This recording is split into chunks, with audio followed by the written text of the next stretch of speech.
네, 이번 시간에는 간해의 9가지 수업 사태에 대해서 같이 한번 공부해보고 이제 간해를 마무리해볼까 합니다.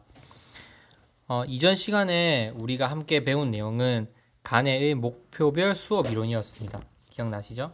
목표별 수업 이론. 그래서 이 목표는 5가지 영역으로 나눌 수 있었고 그 영역에 따라서 어떠한 외적 조건을 사용할 것인지에 대해서 우리가 함께 학습을 해보았습니다.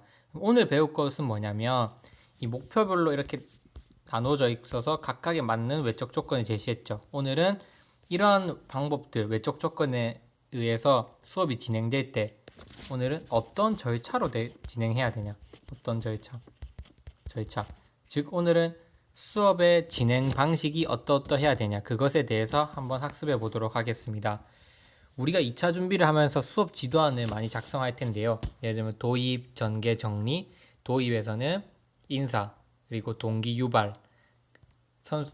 지난 시간 것의 어떤 복습, 그리고 학습 안내, 그 다음 수업 목표 제시 이런 것들이 있죠.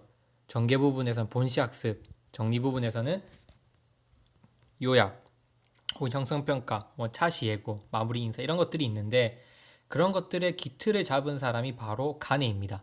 이해되죠? 간해는 도대체 이 9가지 수업 사태를 어떻게 만들게 됐냐면 그 인간이 정보를 처리하는 과정을 바탕으로 만들었습니다. 무슨 말이냐면 이 인간이 어떠한 정보를 인식할 때 예를 들면 감각기관을 통해서 인식을 하겠죠. 우리가 가지고 있는 오감, 감각기관, 시각, 청각, 후각, 촉각, 미각 이런 감각기관을 통해서 정보가 안으로 들어오게 되겠죠. 그러면 처음에는 무수히 많은 정보가 들어오다가 자기가 봐야 될 정보가 딱 선택이 되면 거기에서 딱 집중을 하겠죠. 맞죠? 그리고 다른 정보는 차단시킬 거고 그러면 집중된 정보를 해석하기 위해서 자기 장기 기억 속에서 내용을 끌어오겠죠. 이해되죠? 그래서 지금 보고 있는 어떠한 대상과 장기 기억에서 그 머릿속에 저장되어 있는 정보를 함께 복합해서 이 내용을 해석하는 거. 그 작업 기억이죠.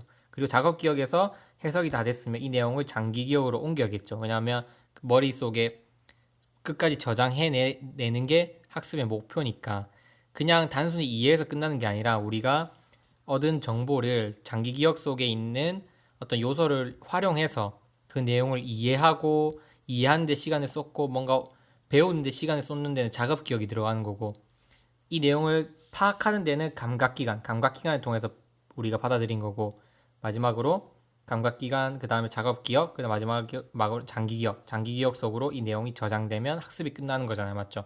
그러니까 이렇게 정보를 처리하고 받아들이는 이런 절차를 활용해서 그럼 이 절차에 따라서 나도 수업을 한번 절차를 마련해 보아야겠다 해서 간해가 9가지로 한번 나누어 봤습니다. 그래서 정보 처리 이론의 발달에 따라서 어떤 과학기술의 발달함에 따라서 이런 절차가 나오게 된 것이죠. 먼저 준비. 수업하기 이전에 바로 본시 학습에 들어가지 않고 간에는 준비가 필요하다고 얘기했습니다. 이 준비에서 필요한 요소는 총 3가지입니다. 보시는 것과 마찬가지로 이 주의력, 그 다음에 기대감, 작동기억으로 재생 이렇게 돼 있는데 지금 표가 2갈래로 나눠져 있죠. 그러면 이것과 이것은 뭘 의미하냐면 이것은 내적 조건, 이것은 외적 조건을 의미합니다. 내적 조건은 뭐냐면 어떠한 교수법을 썼을 때 학습자의 머릿속에서 일어나는 어떤 인지 과정을 내적 조건이라고 합니다. 알겠죠? 외적 조건은 학습자가 학습 목표를 도달시키기 위해서 사용되는 교수 방법, 그게 외적 조건입니다. 이해되죠? 그래서 이것은 중요하다라는 외적 조건, 뭔가 포인트를 주면 학습자의 머릿속에는 주의력과 경각심이 일어나게 됩니다. 이해되죠? 그래서 이 2개를 같이 봐주시는 게 중요합니다. 이러한 외적 조건을 쓰면 이러한 우리 학습자의 인지 구조에서는 이러한 내적인 과정이 일어나는구나. 거기에 포인트를 두시면 됩니다. 그래서 뭔가 강조하고 그 다음에 뭔가 포인트를 두면 머릿속에서 주의력, 경각심을 불러일으킨다. 주의 집중을 시키는 거죠. 한마디로. 그리고 학습 목표를 제시하면 학습자가 기대감이 상승합니다.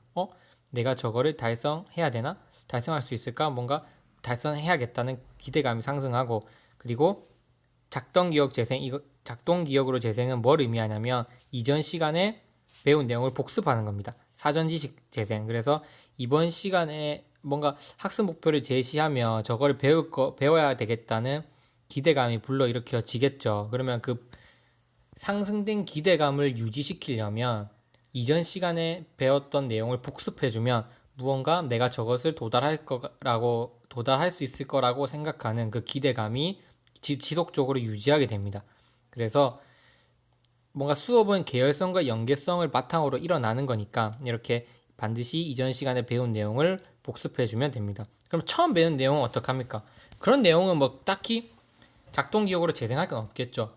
이해되죠? 하지만 우리 수업이라고 하는 게 거의 대부분 첫 시간 드물고 뭔가 연계적 계열성을 바탕으로 이루어져 나가는 거잖아요. 맞죠? 계열성이라고 하는 거는 진행됨에 있어서 뭔가 질적인 팽창으로 진행되는 건 계열성이라고 합니다. 논리적으로 어떤 학습이 양적 팽창과 질적 팽창을 이루어 나가는 게 계열성을 이루는 것으로 볼 수 있는데, 그렇게 되면 오늘 배울 내용을 하기 이전에 이전 시간에 배울 내용을 제공을 하면 학습자는 그 학습 목표를 들었을 때 상승되었던 기대감이 유지될 수 있다. 이렇게 봤습니다. 이해되죠? 자, 그래서 제가 말씀드리고 싶은 거는 인지주의 학자이기 때문에 우리 뒤에 교육 심리 가면 정보 처리 이론에 대해서 배울 겁니다. 정보 처리 이론은 감각 기억, 그 다음에 작동 기억, 장기 기억, 이 세 가지 기억 방안을 어떻게 학습하는데 그 절차로 제시를 하는데, 이 간에도 여기에 따르고 있기 때문에 그것과 연관돼서 우리가 설명을 해볼 수 있어요. 주의 집중을 시키는 거는 이제 감각 기억과 연관이 있습니다. 아까도 말씀드렸다시피 우리가 오감각을 통해서 받아들인 정보 중에서 우리가 딱 집중해서 봐야 될 것을 우리가 선택하게 되는 거죠. 그 다음에 이 선택적 지각이 작동 기억에 해당되고, 그다음 부호와 장기 기억에 저장하는 것이 바로 이 장기 기억에 해당되는 것입니다. 자, 무슨 말인지 한번 살펴보면, 일단 교사가 이제 뭐 이전 시간에 배운 내용도 함께 재생해줬고, 네, 여러 가지 우리 수업이 진행될 텐데, 그리고 그 수업을 진행할 때 많은 자료들이 제시될 거예요. 수업할 때 맞죠?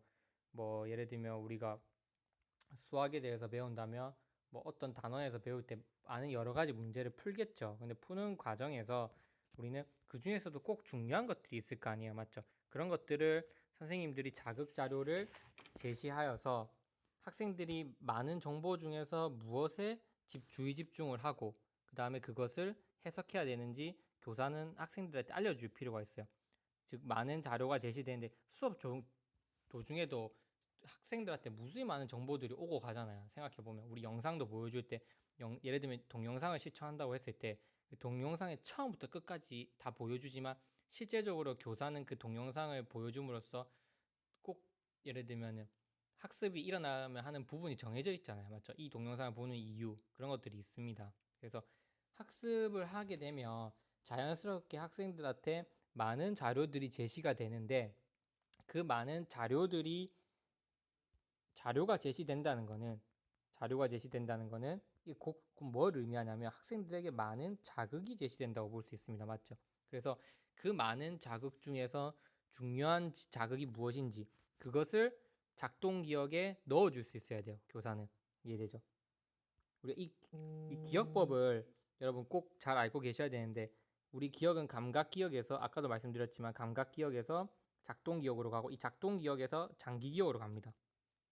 장기 기억. 그래서 이 작동 기억이 하는 역할은 뭐냐면 감각 기억에서 받아들인 정보에 대해서 어떤 정보에 대해서 내가 주의를 집중할 것인지 딱 그 주의를 집중시켜서 장기 기억 속에 있는 나의 배경 지식을 바탕으로 감각 기억에서 받아들인 정보를 해석하는 역할을 하는 게 작동 기억입니다. 알겠죠?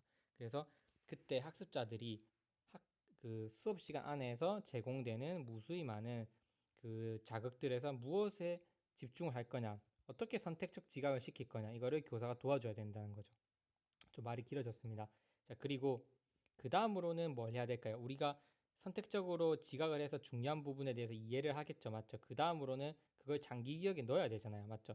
부호화 시키고 장기 기억에 저장이라고 되어 있는데, 부호화라는 건 뭐냐면 그 주의 집중을 통해서 해석했던 그것이 작동 기억이라 그랬잖아요. 맞죠? 작동 기억에 있는 내용들을 장기 기억에 옮기는 과정을 의미 있게 할 때 그걸 부호화라고 합니다. 알겠죠? 다시 말씀드리면 수업 시간에 이해했던 내용을 머릿속에 끝까지 장기 기억으로 넣을 수 있도록 하는 의미 있는 방법들을 부호화라고 합니다. 그래서 교사는 학습자들에게 학습 안내를 제공합니다. 유의미한 부호화. 의미 있게 부호화가 진행될 수 있도록 계속 도와줍니다. 예를 들면 암기법들 가르쳐 주는 거죠. 이거는 이런 식으로 외우고 혹은 계속해서 예를 들면 맥락과 함께 맥락화시킨다든지 조직화시킨다든지 정교화시킨다든지 심상화시킨다든지 이 네 가지 방법이 있어요. 그래서 교사는 뭐 시청각 자료를 함께 제시해서 그거를 머릿속에 파지시킨다든지 아니면 잘 요약해줘서 머릿속에 잘 넣어준다든지 이렇게 학습 안내를 제공해서 학습자의 머릿속에서 유의미한 부호화 과정이 일어날 수 있도록 해야 됩니다. 이해되죠? 그리고 이게 장기 기억 속에 저장된 다음 여기서 학습이 끝나냐? 아닙니다. 제가 계속해서 강조했지만 이 간의 학자, 인지주의 학자가 중요시 여겼던 건 뭐냐면 능력의 획득이라 그랬습니다. 능력의 획득. 능력 획득. 기억나시죠? 그럼 획득된 능력이 어떻게 행동으로 표현돼야 된다고 얘기했습니다. 행동으로 표현되어야만 그 능력이 확실히 습득이 되었고 학습이 이루어졌다고 판단할 수 있다는 겁니다.